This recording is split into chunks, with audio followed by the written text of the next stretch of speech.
नमस्ते students, welcome back to Rama teachers you. आज हम लोग हमारा पहला रिवीजन वीडियो निकालने वाले हैं for class 11th structure of atom. ठीक है, ये हमारा पहला वीडियो होने वाला है इस चैप्टर का और हम लोग यहां से हमारा रिवीजन शुरू करने वाले हैं क्योंकि सभी के सभी स्कूल्स में अभी एग्जाम शुरू होने वाले हैं, तो हम लोगों को इसके लिए प्रिपेयर रहना पड़ेगा। So please let's start, come on.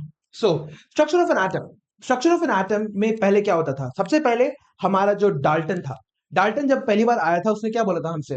हमसे उसने बोला था 9th क्लास में कि जो एटम होता है वो सबसे छोटा पार्टिकल होता है, वो इंडिविजुअल पार्टिकल होता है और वो बेसिकली सारा का सारा मास सब कुछ तुम्हारा एक एटम के अंदर होता है। एटम को तोड़ नहीं सकते, एटम एक केमिकल रिएक्शन में पार्टिसिपेट करता है। मगर डाल्टन कभी बता नहीं पाया कि जो एटम है तुम्हारे एक केमिकल रिएक्शन के अंदर पार्टिसिपेट करता ही कैसे है। ठीक है, सो हमारी जो क्या बोलते हैं खोज होती है, हाँ, हमारी खोज शुरू होती है सब एटॉमिक पार्टिकल्स के साथ। ओके, सो सब एटॉमिक पार्टिकल्स हमारे क्या कहते हैं? हाँ, बेसिकली वो बोल रहे हैं कि हमारा जो एटम है as a whole is not indivisible. Atom हमारे 3 फंडामेंटल पार्टिकल से बना हुआ है, इलेक्ट्रॉन, प्रोटॉन और न्यूट्रॉन। इस चैप्टर के अंदर हम लोग इन तीनों के तीनों सब एटॉमिक पार्टिकल्स के बारे में थोड़ा बहुत बात करेंगे, कैसे इनकी डिस्कवरी हुई, क्या क्या साइंटिस्ट ने क्या क्या किया और उनके बारे में क्या क्या लॉस निकाल के लेके आए, और ये सब चीजों के बारे में हम लोग डिस्कस करने वाले हैं। और इसके बाद ये सभी के सभी जो एटम, जो फंडामेंटल पार्टिकल्स है एक एटम के अंदर किस तरह से फिट होते हैं, ये पूरी की पूरी जर्नी हमें समझनी है। ठीक है, सो हमारी जो शुरुआत होती है वो होती है कैथोड रे एक्सपेरिमेंट के साथ। कैथोड रे एक्सपेरिमेंट क्या था हमारे पास? हाँ, कैथोड रे एक्सपेरिमेंट एक इवैक्यूएटेड ग्लास ट्यूब था जिसके अंदर 2 इलेक्ट्रोड्स थे जो एक पोटेंशियल के साथ जुड़े हुए थे। ठीक है, हम लोग क्या कर रहे थे? हम लोगों ने एक कैथोड रे ट्यूब लिया जिसके अंदर 2 साइड्स में इलेक्ट्रोड्स थे, उनको हम लोगों ने एक high DC, high voltage DC के साथ ऐड करके रखा था जिसके कारण हमें एक इलेक्ट्रिक फील्ड मिल रहा था। ठीक है, तो ये पूरा का पूरा जो कैथोड रे एक्सपेरिमेंट है इसके अंदर जो डायग्राम आता है ना, कैथोड रे एक्सपेरिमेंट का डायग्राम और उसके क्या बोलते हैं ऑब्जर्वेशंस, ये दोनों के दोनों को हमें अच्छे से समझना है। ये हमारा पहला 3 नंबर का क्वेश्चन आने वाला है इस चैप्टर से। ठीक है, सो ये पूरे के पूरे कैथोड रे एक्सपेरिमेंट के अंदर क्या होता है? एक ग्लास इवैक्यूएटेड ट्यूब होता है जिसके एक साइड में एनोड और एक साइड में कैथोड होता है। एनोड क्या होता है? एनोड वो टर्मिनल होता है जो हमारे बैटरी के साथ पॉजिटिव टर्मिनल के साथ जुड़ा हुआ होता है, और जो कैथोड होता है वो हमारे नेगेटिव टर्मिनल होते बैटरी के साथ जुड़ा हुआ होता है। ठीक है, सो ऑब्जर्वेशन क्या देखने को मिला? ये दोनों के दोनों इलेक्ट्रोड जो है they are not physically in contact with each other, मगर जब एक लार्ज इनफ डीसी वोल्टेज को अप्लाई किया गया इन दोनों के दोनों इलेक्ट्रोड्स के बीच में, तो क्या देखने को मिला? हमारा सर्किट कंप्लीट हो रहा था। How was it possible? जब उन्होंने इसको थोड़ा और डीपली अंडरस्टैंड करने की कोशिश की, उनको समझ में आया कि ये जो कैथोड टर्मिनल है, ये जो नेगेटिव टर्मिनल है, इसके यहां से थोड़े बहुत पार्टिकल्स निकल के आ रहे हैं जो तुम्हारे एनोड की तरफ जा रहे हैं। There are some particles that are coming from the cathode. ठीक है, they are originating from the cathode and they are moving towards the anode. ये चार्ज पार्टिकल्स है, दे आर चार्ज पार्टिकल्स। जब ये तुम्हारे कैथोड से एनोड की तरफ मूव कर रहे हैं ना, they are completing a circuit, एक सर्किट को कंप्लीट कर रहे हैं जिसके कारण तुम्हारा करंट फ्लो हो रहा है। ठीक है, इस कैथोड रे के अंदर कुछ नहीं है एक्सेप्ट एक गैस। कोई भी गैस उठा लो, कोई भी गैस उठा लो, उस गैस को तुम क्या करो, बहुत बहुत कम लो प्रेशर में रखो। You put low pressure and you apply a high enough DC voltage, तुम्हारा कंडक्शन चालू हो जाएगा। ठीक है, सो यहां पे और क्या क्या चीजें देखने को मिली? हमारा जो कैथोड रे था ना, हाँ, क्योंकि वो नेगेटिव से पॉजिटिव की तरफ जा रहा था, it was going from the cathode and it was going from the cathode and it was ending at the anode. क्योंकि उसका ओरिजिनेशन कैथोड टर्मिनल से हो रहा था, हम उसे क्या बोलते हैं? कैथोड रेज बोलते हैं। Understood? The only reason we call them cathode rays is because these particles, these rays are originating from the cathode. समझ में आ गया? ये बात क्लियर है, इसमें कोई डाउट नहीं है ना? No doubts. तो आगे बढ़ते हैं। ठीक है, नाउ हमारा जो कैथोड रे ट्यूब है ना, हाँ, इट इज नॉट ट्रांसपेरेंट, एक ग्लास ट्रांसपेरेंट ट्यूब की तरह नहीं है। उसके अंदर हम लोगों ने क्या किया है? एक पाउडर, एक कोटिंग लगा के रखी है। See cathode rays are not visible to us, हमारी आंखों से हम उन्हें देख नहीं सकते। ठीक है, तो हमें क्या करना पड़ता है, हमें पूरे के पूरे जो ग्लास जो कंटेनर है इसके सरफेस में एक कोटिंग लगानी पड़ती है। इसको हम लोग बोलते हैं फ्लूरेसेंट या फिर फॉस्फोरेसेंट मटेरियल। ठीक है, ये जो ट्यूब होता है इसके अंदर जो फ्लूरेसेंट और फॉस्फोरेसेंट मटेरियल्स होते हैं, इनके थ्रू जब हम लोग हमारे कैथोड रेज को देखते हैं, we are able to view them, क्योंकि they these rays, these charge particles are able to show fluorescent and phosphorescent effects. ठीक है, that's how we are able to observe it. ये पूरा का पूरा तुम्हारा ऑब्जर्वेशन है। ठीक है, दिस इज योर ऑब्जर्वेशन। तुम्हारा कोई चार्ज पार्टिकल था, it originated from the cathode, it went through to the anode, और हम उसे देख पाए यूजिंग द फ्लोरेसेंट और द फॉस्फोरेसेंट इफेक्ट। ठीक है, इस रेस को हम लोगों ने क्या बोला, we called them cathode rays. I hope you understand this, right? इसमें कोई डाउट नहीं है ना? No doubts, no doubts at all. चलो आगे बढ़ते हैं। Okay, so in cathode rays के थोड़े बहुत प्रॉपर्टीज होते हैं। ठीक है, what are the properties of cathode rays, या फिर कैरेक्टरिस्टिक्स बोला जाए इनका। ठीक है, इनके नेचर के बारे में, इनके थोड़े बहुत इंटरनल प्रॉपर्टीज, इंटरनल फंक्शनिंग के बारे में थोड़ा बहुत समझने वाले हैं। ठीक है, सो क्या होता है, कैथोड रेस जो होते हैं जस्ट लाइक हमारा लाइट। अगर मैं लाइट के सामने से खड़ा हूं, ठीक है, हाँ, अगर मैं लाइट के सामने से खड़ा हो जाता हूं तो क्या होता है, मेरा जो पीछे है एक शैडो का फॉर्मेशन होता है ना? Why is there a shadow forming behind me? The shadow is forming behind me because I am blocking the pathway of light. And why is this shadow forming? ये लाइट हमारा मेरे body के चारों तरफ ऐसे अक्रॉस क्यों नहीं चले जाता? That is the reason why is because light always travels in a straight line. इसी तरह से हमारा जो कैथोड रे होता है ये भी शैडो इफेक्ट शो करता है। इसका मतलब क्या है? इसका मतलब है कि जो तुम्हारा कैथोड रे है, it is moving in a straight line. एक स्ट्रेट लाइन में ये मूव कर रहा है। हमारे पुराने जमाने की जो सीआरटी टीवी थे, तुम लोग इन्हें देखोगे भी नहीं, क्योंकि आजकल का जनरेशन सिर्फ और सिर्फ एलईडी, ओएलईडी इन सबको ही जानता है। मगर एक जमाना था जहां पे हमारे टीवीज जो थे इतने भारी हुआ करते थे, इतने बड़े हुआ करते थे। क्यों? क्योंकि उनके अंदर एक कैथोड रे लगा रहता था। उन टीवी का नाम ही है CRT, cathode ray tubes. Cathode ray tubes वाले टीवी कहा जाता है इनको। ठीक है, ये पुराने जमाने के टेलीविजन, पुराने जमाने के मॉनिटर्स, डिस्प्ले, फ्यूज, सर्किट, इन सब में ये काम करते हैं। ठीक है, सो आगे नाउ कैथोड रे जो होता है ना, हाँ, ये एक मैकेनिकल इफेक्ट शो करता है। इमेजिन करो तुम्हारे सामने एक नदी है। ठीक है, नदी तुम्हारी बह रही है ऐसे। ठीक है, और वहां पे एक छोटा सा पैडल रखा है तुमने। हाँ, उस पैडल को क्या कर रहा है नदी?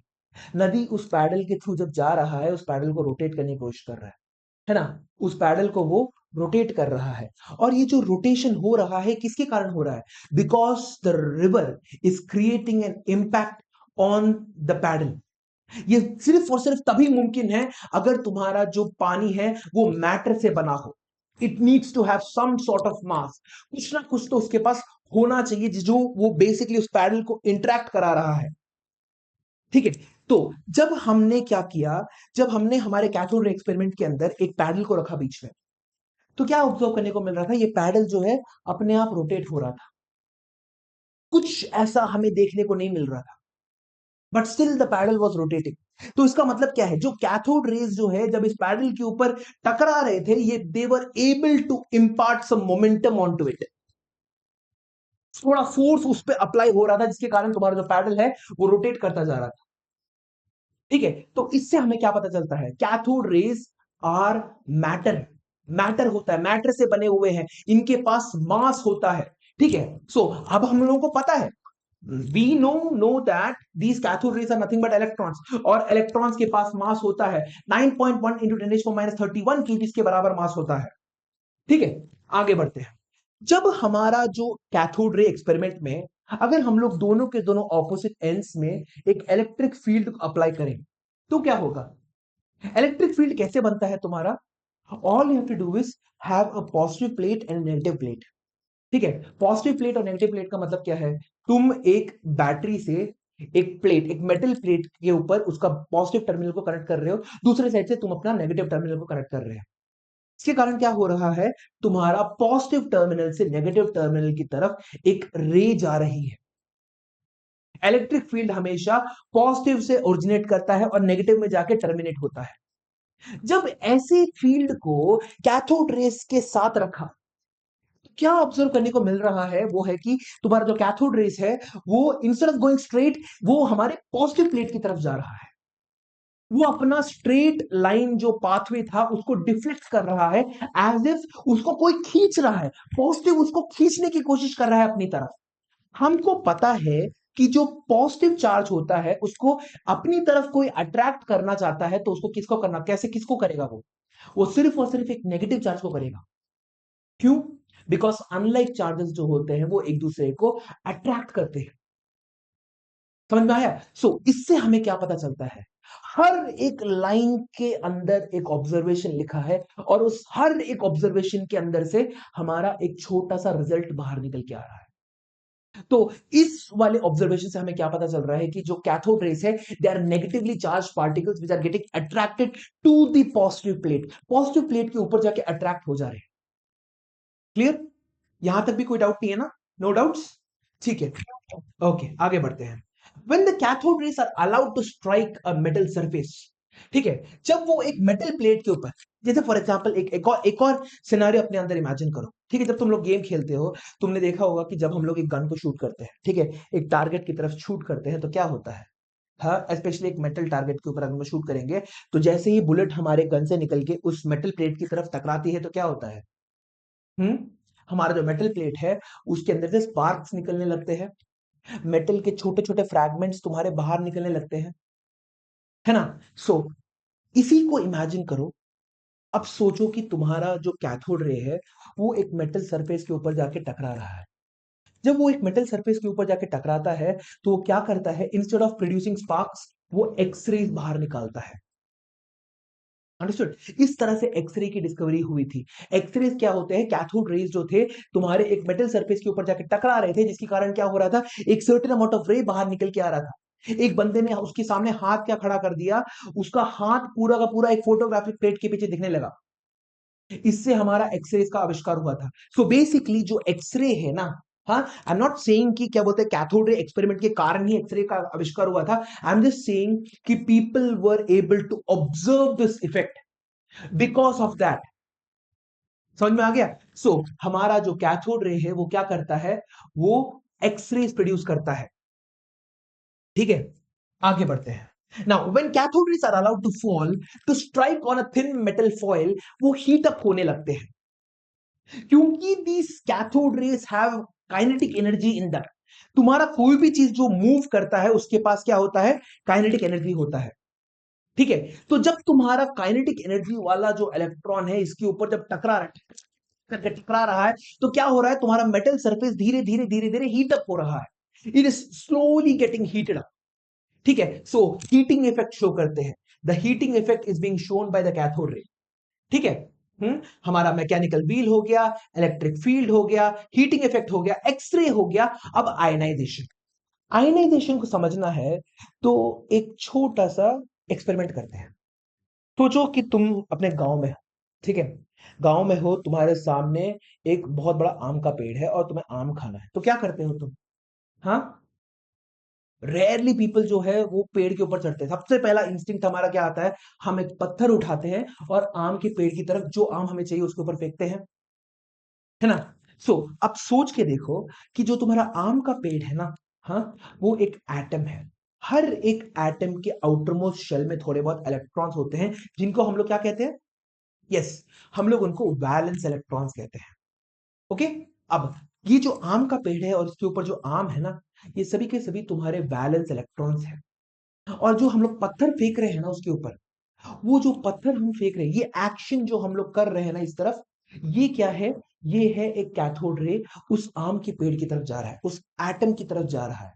और जब तुम्हारा आम, अगर तुम्हारे पेड़ के अंदर तुम्हारे सारे के सारे आम मौजूद है तो हम लोग बोलते हैं कि जो आम का पेड़ है वो इलेक्ट्रिकली न्यूट्रल है। Atom is electrically neutral. जब उसके पास सभी के सभी इलेक्ट्रॉन्स उसके मौजूद रहते हैं उसको हम लोग क्या बोलते हैं, इलेक्ट्रिकल न्यूट्रलिटी। अगर तुम्हारा एटम हो उसके अंदर से सिर्फ एक इलेक्ट्रॉन तुम्हारा चला जाए तो उसके ऊपर एक चार्ज आ जाता है। ठीक है, इट बिकम्स आयनाइज। इस प्रोसेस को हम लोग क्या बोलते हैं, आयनाइजेशन। एक एटम में से तुमने एक इलेक्ट्रॉन हटा दिया by what ever means necessary. ठीक है, तुमने एक एटम हटा दिया, उसको हम लोग आयनाइजेशन कहते हैं। आयनाइज हो गया है तुम्हारा एटम, आयन बन गया है। आयन क्या होता है? It is a charge particle, it's a charge particle जिसमें से एक इलेक्ट्रॉन हमारा मिसिंग होता है। क्लियर?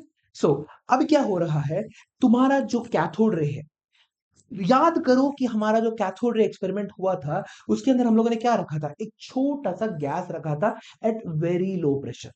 ये गैस तो है इस तुम्हारे इस कैथोड रे एक्सपेरिमेंट के अंदर, इस ट्यूब के अंदर एक गैस है, वो अभी क्या है, इलेक्ट्रिकली न्यूट्रल है। जब ये एक्सपेरिमेंट शुरू होने वाला था, शुरू होने से पहले ये गैस इलेक्ट्रिकली न्यूट्रल था, मगर because of the flow of cathode race, because of the flow of electrons through this gas, ये गैस में अंदर जो एटम्स और मॉलिक्यूल्स है उनको वो चीरते हुए जा रहा है, उनके जो आउटर मोस्ट इलेक्ट्रॉन्स है उनको वो हटा दे रहा है। It is just basically removing them by force. ठीक है? सो जो कैथोड रे है वो क्या कर सकता है, वो एक गैस को आयनाइज कर सकता है। This is very important for us to understand this, because ये गैस ही हमारा अगला जो सबएटॉमिक पार्टिकल की डिस्कवरी है उसमें मदद करने वाला है। I am talking about obviously the proton, the anode rays. ठीक है? तो क्या देखने को मिल रहा है, हमारा एक कैथोड रे है।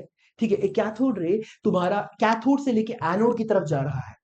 It is going from the physical process of going from the cathode to the anode is creating a small disturbance in the gas. बीच में एक गैस है उसको डिस्टर्ब कर रहा है, जिसके कारण क्या हो रहा है, तुम्हारा जो गैस है वो आयनाइज हो जा रहा है।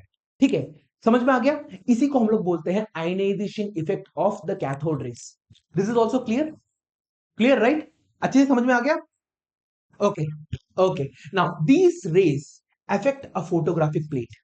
इसका मतलब क्या है? फोटोग्राफिक प्लेट होते क्या है, याद करो हमने जब क्लास टेंथ में जब हम लोग डिकम्पोजिशन रिएक्शन सीखने की कोशिश कर रहे थे, उसके अंदर हम लोगों ने दो अलग अलग रिएक्शन देखे थे, सिल्वर क्लोराइड और सिल्वर ब्रोमाइड का। सिल्वर क्लोराइड और सिल्वर ब्रोमाइड जब हम लोग उन्हें सूरज के साथ सामने रखते हैं तो क्या होता है, तुम्हारा वो एक रिएक्शन हो जाता है उसके अंदर। सिल्वर क्लोराइड और silver bromide in the presence of sunlight basically decomposes the silver chloride and the bromide into silver and the chlorine gas or the bromine gas। ठीक है? तो सिल्वर हमारा होता है, वो क्या होता है, पुराने जमाने के ब्लैक एंड व्हाइट फोटोज बनाने के लिए इस्तेमाल होता था। It was the original photograph. तो हमारा जो फोटोग्राफ होता था वो किससे दिखता था, because of the decomposition reaction that was taking place inside the photographic plate. Light आ रही थी दूर से, कैमरा के ऊपर हमारे ऊपर गिरी, हमारे ऊपर गिर के जब वो कैमरा के अंदर गई तो उसकी इंटेंसिटी अलग अलग हो रही थी। तो अलग अलग इंटेंसिटी के रेज जो थे तुम्हारे कैमरा के अंदर घुस रहे थे, जिसके कारण क्या हुआ, रिएक्शन हो रहा था, मगर अलग अलग लेवल्स पर रिएक्शन हो रहा था। पुराने जमाने के लोगों को जब अगर फोटो लेना है तो क्या करना पड़ता था, उन लोगों को एटलीस्ट 10-20 मिनट तक, कभी तो आधा घंटा खड़ा रहना पड़ता था एट द सेम स्पॉट, जब तक तुम्हारा रिएक्शन हो नहीं जाता। वो कैमरा मैन ही बोलता है हो गया, अब आप जा सकते हैं। ठीक है? तो उस जमाने से इस जमाने में जब हमारा एक सेकंड के अंदर हम लोग एटलीस्ट 50 फोटो खींच सकते हैं, उस जर्नी को एक बार इमेजिन करके देखो। ठीक है? सो फोटोग्राफिक सेम जो इफेक्ट है जो सूरज हमारे इस सिल्वर क्लोराइड या सिल्वर ब्रोमाइड के ऊपर कर रहा है, वही रिएक्शन हमारा कहां कैसे हो रहा है, एक फोटोग्राफिक प्लेट को लो, उसको तुम एक कैथोड रे के सामने रखो, तो तुम्हारा वो कैथोड रे है तुम्हारे सिल्वर प्लेट के ऊपर, सिल्वर जो भी फोटोग्राफिक प्लेट का तुम इस्तेमाल कर रहे हो उसके साथ एक रिएक्शन करेगा और एक फोटो इलेक्ट्रिक सॉरी तुम्हारा फोटोग्राफिक इफेक्ट निकाल के आएगा। ठीक है? सो एक फोटोग्राफिक प्लेट को वो अफेक्ट करता है। फिर पेनिट्रेशन इफेक्ट। पेनिट्रेशन इफेक्ट क्या होता है, what is the meaning of penetration? एक ऑब्जेक्ट दूसरे ऑब्जेक्ट के थ्रू जब जाता है उसको हम लोग बोलते हैं पेनिट्रेशन। ठीक है? हाँ, तो यहां पे क्या हो रहा है, तुम्हारा जो कैथोड रे है, अगर हम एक थिन फॉइल को रख दें उसके सामने, एक पतला सा एल्यूमिनियम फॉइल लो, तुम्हारा गोल्ड फॉइल हो, सिल्वर फॉइल हो, कोई भी फॉइल ले लो, अगर तुम एक पतला सा सिल्वर फॉइल को अगर एक कैथोड रे के सामने रखोगे तो क्या होगा, तुम्हारा जो कैथोड रे है उस मेटल सरफेस के थ्रू आर पार चले जाएगा as if it's not even there. तो एक पेनिट्रेटिंग इफेक्ट होता है कैथोड रेस का। समझ में आ गया? सो पेनिट्रेटिंग इफेक्ट भी हो गया। These cathode rays are not visible to the naked eye. हम लोग उन्हें डायरेक्टली देख नहीं सकते। अगर हमें उन्हें देखना है तो हमें क्या करना पड़ेगा, हमें कोटिंग करना पड़ेगा। We have to spread across, इस पूरे के पूरे ग्लास के अंदर हमें क्या करना पड़ेगा, एक छोटा सा लेयर ऑफ हमारा वो व्हाट यू से फॉस्फोरेसेंट या फिर fluorescent powder, it's a powder, उसको रखना पड़ेगा। पुराने जमाने के जो ट्यूबलाइट्स होते थे they used to work on the same exact principle. जब आजकल के ट्यूबलाइट में तुम्हें ये देखने को नहीं मिलेगा। आजकल का ट्यूबलाइट पूरी की पूरी तरह से इट्स एलईडी। मैंने खोल के देखा है, खोलने पर वहां पे एक छोटा सा स्ट्रिप नजर आता है, उस स्ट्रिप के अंदर छोटे छोटे एलईडी लाइट्स होते हैं, मगर ऐसा नहीं होता था पहले। पहले अगर हम लोग एक ट्यूबलाइट को ऑन करते थे, उसे ऑन करने से पहले एक आवाज आती थी, करके तुम्हारी एक आवाज आके हमिंग साउंड आता था। फिर उसके बाद धीरे से एक बार स्पार्क जाता था, दूसरी बार स्पार्क जाता था, और फिर फाइनली तुम्हारा ट्यूबलाइट ऑन होता था। और जब हम उसे ऑफ किया करते थे तो क्या होता था, सडनली लाइट नहीं जाती थी, वो लाइट धीरे से डिम होके जाती थी बाहर। तो होता क्या था उसके अंदर कि तुम्हारा जो क्या बोलते हैं रे है, इट्स बेसिकली तुम्हारा जो जो पाउडर होता है ना, उस पाउडर के अंदर तुम्हें फॉस्फोरेसेंट और फ्लोरोसेंट इफेक्ट देखने को मिल रहा है, बिकॉज तुम्हारे उसके अंदर एक गैस है। वो गैस जो है वो क्या कर रहा है, तुम्हारे एक्सट्रीमली हाई इलेक्ट्रिक फील्ड के अंदर वो तुम्हारा गैस जो है उसके थ्रू क्या हो रहा है, कैथोड रेस मूव कर रहे हैं, जिसके कारण क्या हो रहा है, हमारा एक तरह से एक रे ऑफ लाइट हमें देखने को मिल रही है। अलग अलग पाउडर का इस्तेमाल करेंगे तो अलग अलग कलर्स देखने को मिलेगा हमें। ठीक है। हाँ, हमारे जो क्या बोलते हैं नियॉन लाइट हो गया, हमारे अलग अलग कलर्स के लाइट, रेड ग्रीन ब्लू, अगर जो भी कलर चाहिए होता है वो कौन डिसाइड करता था, वो पाउडर डिसाइड करता था हमारा। ठीक है। सो ये वाला एक्सपेरिमेंट मैंने एक्चुअली स्टूडेंट्स को दिखाया है, जहां पे हम लोग एक कोटिंग के अंदर एक पूरा का पूरा एक सिलेंडर के अंदर हम लोग एक पाउडर को कोट करते हैं, जिसके थ्रू जब हम लोग कैथोड रेज पास करते हैं तो उस पाउडर के थ्रू, उस पाउडर के थ्रू हमें उस रे को देखने को मिलता है। ठीक है, चलो आगे बढ़ते हैं। Now who discovered the electron, electron की डिस्कवरी का जो पूरा का पूरा जो ताज जाता है वो जाता है जे जे थॉमसन को। ठीक है। जे जे थॉमसन जो था उसने, he was the one who actually did the cathode ray experiment. Cathode ray experiment के बाद उसने जो रे को नाम दिया था कैथोड रेस करके, जो पूरा एक नया नाम दिया था, he was J J Thomson. J J Thomson की सबसे बड़ी क्या बोलते हैं अचीवमेंट ये थी कि उसने जो कैथोड रेस थे उनका चार्ज टू मास रेशियो निकाला था। What is a charge to mass ratio? सबसे पहले ये समझने के लिए हमें क्या करना पड़ेगा, सब एक काम करो, जस्ट बाजार में इमेजिन करो तुम एक फ्रूट शॉप में हो। ठीक है। तुम पूछ रहे हो कि आम कितने का है, ये जो आम है तुम्हारे पास ये कितने का है, वो बोल रहा है कि ये जो आम है ये है 10 रुपए किलो। ठीक है, 10 रुपए किलो है तुम्हारे पास। हाँ, it's ridiculous amount I know.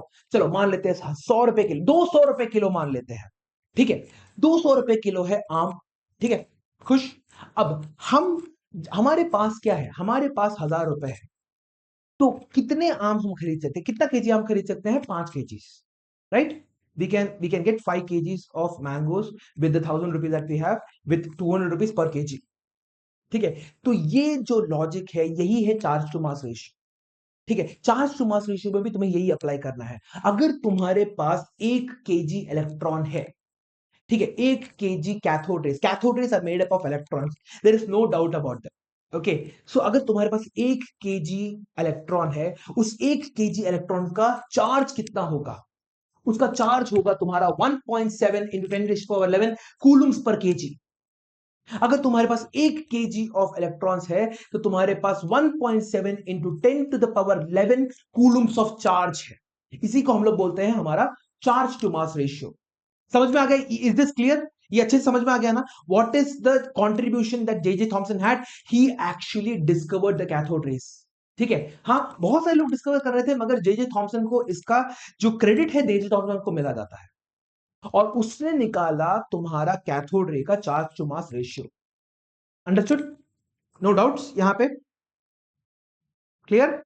Okay, ठीक है।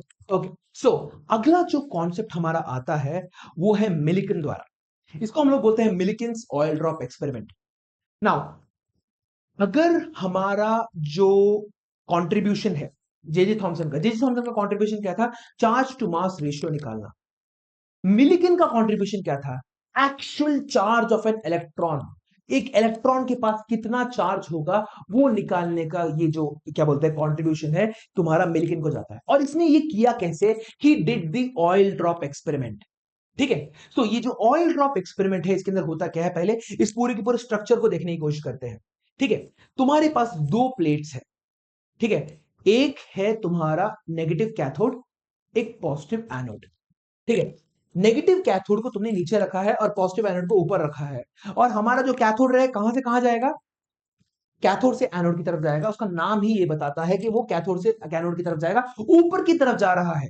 It is going vertically upwards, it is very important to the story, ऊपर की तरफ जा रहा है, ठीक है।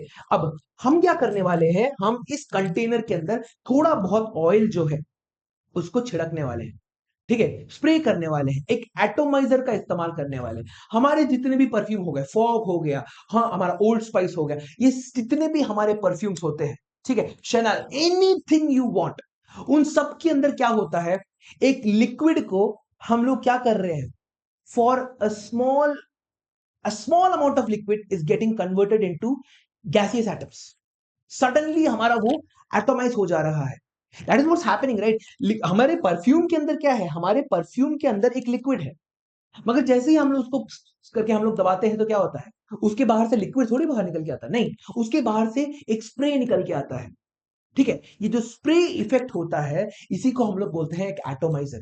अब मिल्किन ने कैसा एटोमाइजर इस्तेमाल किया, मिल्किन ने एक ऐसा मॉडिफाइड स्पेशली डिजाइंड एटोमाइजर का इस्तेमाल किया which had the ability to spray oil, very very small droplets of oil. अब दोनों के दोनों केसेस को एक साथ जोड़ते हैं, ठीक है। नीचे से ऊपर की तरफ क्या हो रहा है, तुम्हारा कैथोड रेज जा रहा है, मिल्किन यहां से धीरे धीरे करके बारिश की तरह वो क्या कर रहा है, वो बेसिकली ऑयल को बरसा रहा है। अब जिस तरह से जब हमारा एटमॉस्फेयर के थ्रू पानी नीचे गिरता है, वो पानी सिर्फ और सिर्फ पानी के फॉर्म में थोड़ी नीचे गिरता है, वो अपने साथ अलग अलग gases, dust particle, smoke, dirt, सब कुछ लेके आता है नीचे, है ना। यही चीज हो रहा है यहां पे, तुम्हारा जो ऑयल है वो एक बारिश की तरह नीचे की तरफ जा रहा है, मगर कैथोड रेज जो है वो ऊपर की तरफ जा रहे हैं। तो क्या हो रहा है, ये जो ऑयल है इसके ऊपर थोड़े बहुत तुम्हारे जो इलेक्ट्रॉन्स है ये चिपक जा रहे हैं, ये सारे के सारे चिपक जा रहे हैं। ओके, नाउ सोच के देखो क्या हो रहा है उस पूरे के पूरे चेंबर के अंदर। ऑयल नीचे जाने की कोशिश कर रहा है क्योंकि उसके पास मास होता है, धरती हर एक चीज को नीचे ग्रेविटी के थ्रू पुल करती है, मगर थोड़े बहुत इलेक्ट्रॉन्स तुम्हारे उसके ऊपर चिपके हुए हैं, और उनका काम क्या है, उनका काम है ऊपर की तरफ जाना, ठीक है। तो बेसिकली जब यहां पे एक टेलीस्कोप भी था, ठीक है, जिसके थ्रू मिल्किन अंदर देख रहा था, ठीक है, he observed that there were some droplets of oil that was suspended in mid air, ठीक है, that means they were floating in mid air. So अगर हम लोग एक इस ऑयल का फ्री बॉडी डायग्राम हमारे सामने इमेजिन करें तो क्या होगा, नीचे की तरफ तुम्हारा ग्रेविटी वेट जा रहा है, ऊपर की तरफ तुम्हारा इलेक्ट्रिक फोर्स जा रहा है, ठीक है, चार्ज जो इलेक्ट्रॉन्स है तुम्हारे उनके ऊपर जो फोर्स लग रहा है ड्यू टू दैट फील्ड ऊपर की तरफ जा रहा है, and both of them are getting balance together. तो अगर हम लोग इस प्रॉब्लम को सॉल्व करने की कोशिश करें तो हमें क्या देखने को मिलेगा, हमें देखने को मिलेगा we will be physically able to solve. Coulomb ने क्या बोला था, इलेक्ट्रोस्टैटिक फोर्स इज व्हाट, के Q1 Q2 upon are square, या फिर तुम्हारा electric field times charge. Electric field हमें पता है कि हम लोग कितना इलेक्ट्रिक फील्ड अप्लाई कर रहे हैं, और अगर हमें पता चल गया कि उसके ऊपर कितना फोर्स लग रहा है तो हम लोग क्या निकाल सकते हैं, हम लोग उसके ऊपर जो चार्ज है वो निकाल सकते हैं। दो अलग अलग फोर्स थे, नीचे की तरफ तुम्हारा वेट लग रहा था, ऊपर की तरफ इलेक्ट्रोस्टैटिक फोर्स लग रहा था, दोनों के दोनों बैलेंस हो गए थे, they were balancing each other out or they were cancelling each other out। तो weight should be equal to the electrostatic force, और इससे हम लोग हमारा चार्ज निकाल सकते हैं। क्लियर? इससे अगर जब हम लोग हमारा चार्ज निकाल पाते हैं तो मिल्किन हमेशा, जब भी ये एक्सपेरिमेंट को उसने बहुत बार किया, 100 200 300 बार किया, और हमेशा जब वो चार्ज को कैलकुलेट करता था तो उसको एक एक सर्टेन नंबर का मल्टीपल्स में ही उसको चार्ज मिल रहा था। ऐसा नहीं देख रहा था कि उसे कोई भी अमाउंट ऑफ चार्ज मिल जाए, हमेशा एक सर्टेन नंबर का मल्टीपल।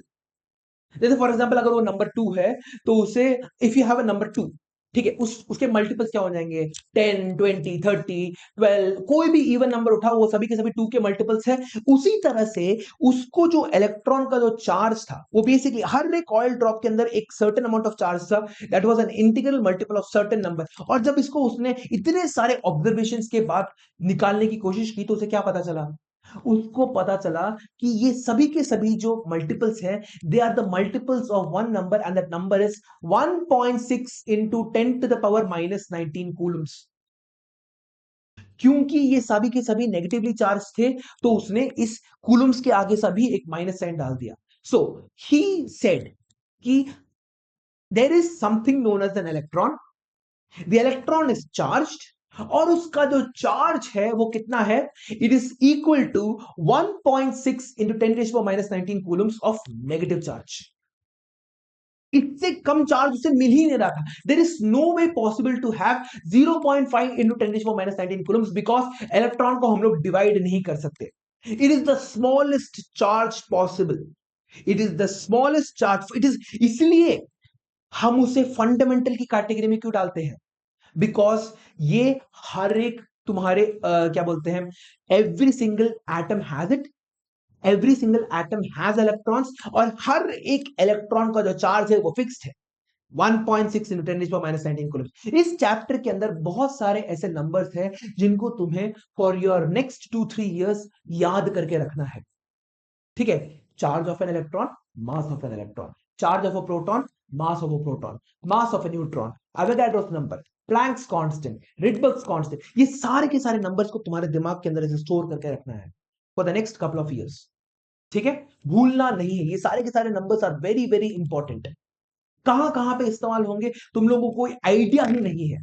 ठीक है, सो जेजी थॉमसन ने निकाला हमारा चार्ज टू मास रेशियो, ठीक है, और मिल्किन ने निकाला हमारा चार्ज ऑफ एन इलेक्ट्रॉन। हमें चार्ज टू मास रेशियो पता है, हमें चार्ज पता है, मास निकालना मुश्किल है क्या, हमें हमारी पॉकेट में 1000 रुपए है, हमें पता है कि आम की कीमत कितनी है, तो हम लोग ये कैलकुलेट नहीं कर सकते हमारे पास कितना केजी ऑफ आम आएगा, 5 केजी ऑफ आम आया ना। तो उसी तरह से जब हम लोग इन दोनों के दोनों वैल्यूज का इस्तेमाल करते हैं तो हमें क्या देखने को मिलता है, हमें देखने को मिलता है कि जब मास ऑफ एन इलेक्ट्रॉन जो है it is 9.1 into 10 to the power minus 31 kgs। तो इस तरह से पूरा का पूरा इलेक्ट्रॉन का हिस्ट्री हमें समझ में आ रहा है। हमारा कैथोड रेज के थ्रू हमारे इलेक्ट्रॉन्स की डिस्कवरी हुई, जे थॉमसन ने उसका चार्ज टू मास रेशियो निकाला, मिल्किन ने उसका चार्ज निकाला और फाइनली इन सभी का इंफॉर्मेशन का इस्तेमाल करके हम लोगों ने हमारा मास ऑफ एन इलेक्ट्रॉन निकाला। This is how we figured out the mass of an electron. समझ में आ गया ये बात? ठीक है, it is the smallest measurable charge, it is the smallest measurable charge हमारे लिए, इससे कम चार्ज हम लोग मेजर कर नहीं सकते। दैट इज वाई इन सब के साथ जब हम लोगों ने करंट इलेक्ट्रिसिटी के बारे में एक वीडियो बनाया था, we learn something known as what, हमारा quantization of electric charge. Quantization of electric charge का मतलब क्या है, you can not have willy nilly कोई भी चार्ज नहीं हो सकता तुम्हारे पास, सिर्फ और सिर्फ integral multiple of this golden number 1.6 into 10 minus 19 Coulomb's, इतना ही चार्ज तुम्हारे पास हो सकता है। ठीक है, सो मास निकल गया है, चार्ज निकल गया है। ठीक है, सो अब जब हम लोग इस इलेक्ट्रॉन को एक हाइड्रोजन एटम के मास के साथ हम उनसे कंपेयर करने की कोशिश करते हैं तो समथिंग स्ट्रेंज हैपेंस।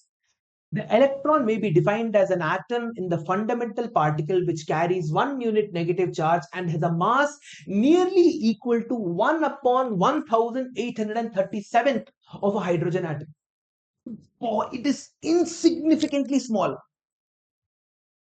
इसलिए 9th क्लास में जब तुम लोग मास निकालने की कोशिश करते थे हम लोग कभी भी इलेक्ट्रॉन का मास काउंट ही नहीं करते थे inside an atom. This was the reason behind it, क्योंकि इलेक्ट्रॉन का मास इज नेग्लिजिबल। समझ में आ गया? ठीक है, सो हमारा इलेक्ट्रॉन के बारे में हम लोगों ने इस वीडियो के अंदर सीखा है।